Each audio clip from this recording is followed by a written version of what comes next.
In this video, I want to discuss and explain, remind you of the whole project and how I wanted to work it, and I wanted to have this be a year-long project, something that I could do only with a class like this, um, that carries on for a whole year at least, because it's a good precedent for how you might personally take on projects of self-learning, self-directed studies for yourself. You be the one who sets up the timetable throughout your life, not just for school. And life should be all about worship, right? So it's not always all about learning, although that's something that you just do by default. But it sometimes is very rewarding, and it does deepen your understanding of God and your understanding of yourself as a creature created by God, uh, designed to love Him and follow Him as your ultimate end. If you continually mull about God's creation, how and I mean by creation everything directly and indirectly, like man, cities, and human activity, because it's either it's always a response to God. It's either going to be the correct response to Him as creator and owner of the human life, or it's going to be a perverted response. So looking at any human activity, you can either take it from its front value and say, now what does this tell me about God and His relationship with man? Or you can take it from the negative aspect and says, this is the perverted way to do it. So if I learn this by flipping it, by thinking to myself, okay, this is the opposite of how it should be, then that's also another way I can learn how it should be. So you can get that sort of benefit from any sustained critical study of almost anything. So now the way you would do it is just pick a topic that you have some interest in. I've sort of forced you into this one, but pick something that the Lord has put on your heart to be interested about, curious about for that time, and set yourself, okay, and I'm going to do a 12-month study on this. And the first thing I got to do is just figure out the terms, and just read and watch and just anything, popular sources, which would be the newspapers, the magazine articles, the blog sites, the websites, YouTube videos, just documentaries, Hollywood films, independent films. Anything within reason that keeps you out of sin also, but anything that can give you insight, can give you ideas, can give you terminology. Okay, so that's your basic. It's just this huge, whoa, I'm drinking out of the fire hydrant here, and I'm not sure I'm getting much, but that's how it might feel. But that's how you start. Then you select material to actually read and think about and cogitate over, and so it might be a couple magazines articles. It might be a popular book. A popular book meaning a book about the topic written to a general public. And you follow that. Now at that point I would start moving into the documents and the literature, right? And then once you get a handle on that, as much as is available to you in your public library networks, try to get academic journals on it, all right? Because this will take you to a whole new level of analysis and terminology, and that is not going to be in the popular side of things, because simply the popular has other burdens. It's trying to be entertaining and interesting and educational all in the same time, because it's trying to be sold to a public and capture the attention of a public that might not necessarily be interested in it at that rigorous level of the academic stuff. So academic writing doesn't feel the burden to try to capture your attention. It assumes that if you're ever going to open up an academic journal, you've already got interest in the topic. So it's going to hit you right with the data, the logic, the definitions, the deep level analysis on it. So I would then move into that and read about that, and I would be reading for 4 months. Then I would sit back and think, okay, to really make this gel in my mind, I need to write some sort of thing, and it can't just be journal, jottings, because that doesn't force you into organization and a logic flow. or interpretation of the data. That's just sort of like recording. So the next step would be, now what am I going to write here? Am I going to write a prospectus for a book? Am I going to write a magazine article? Am I going to write a sort of like a how-to guide? Am I going to write advice to someone who doesn't know anything about this, but might need to make an important decision with this data eventually in life? Sort of an informative / best practice pamphlet.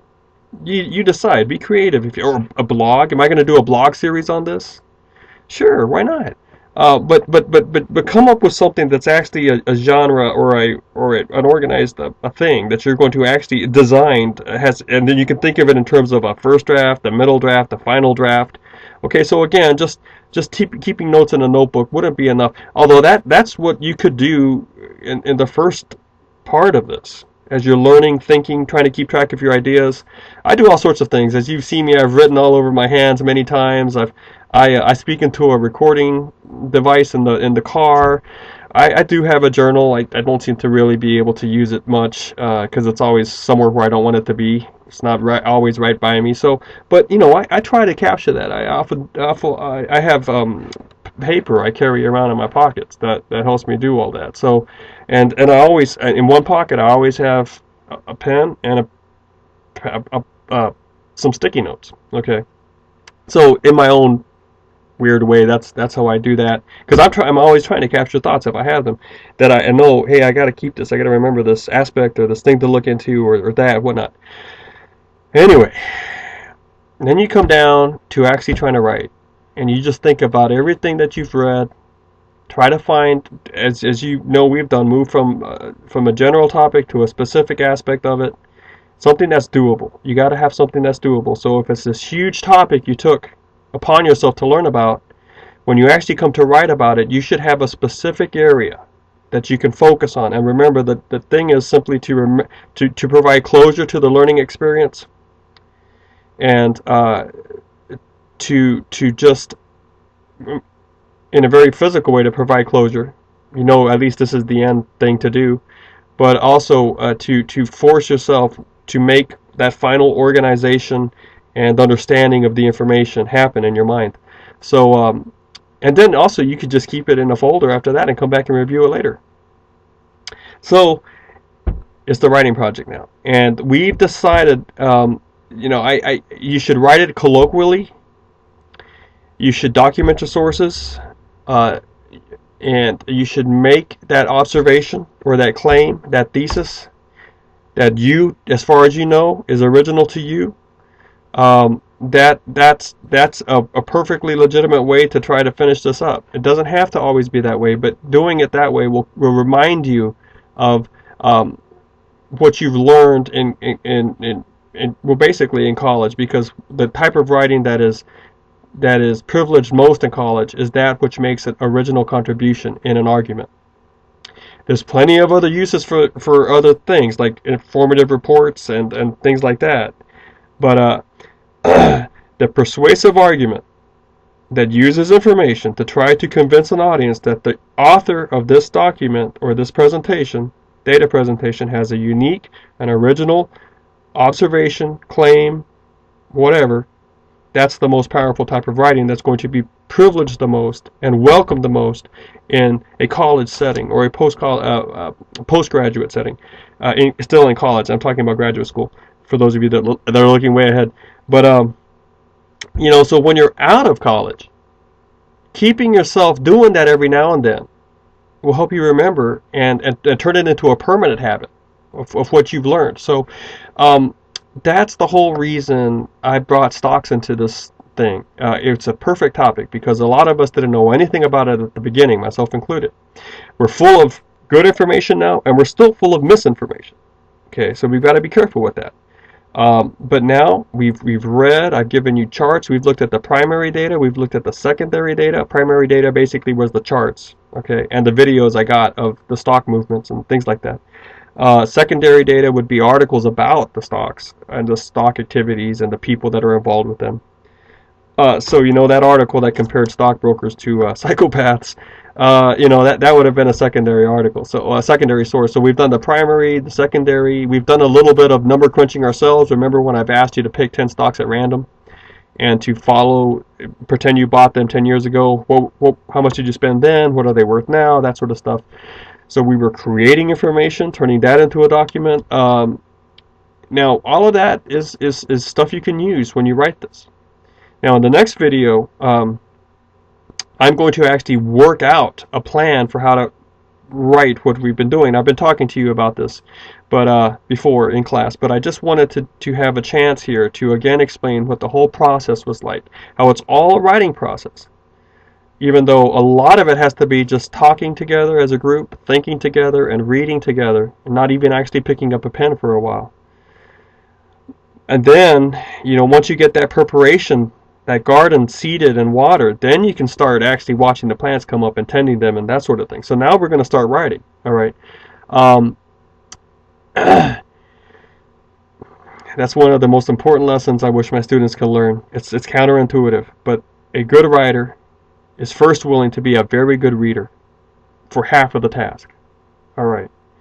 You can't start rushing into it before you're ready. And although school makes you do that because of the deadlines, etc.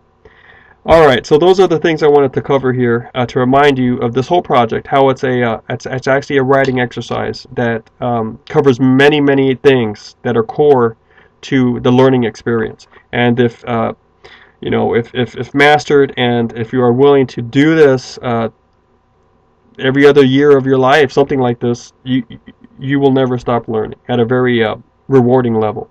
I hope that actually becomes a habit of yours.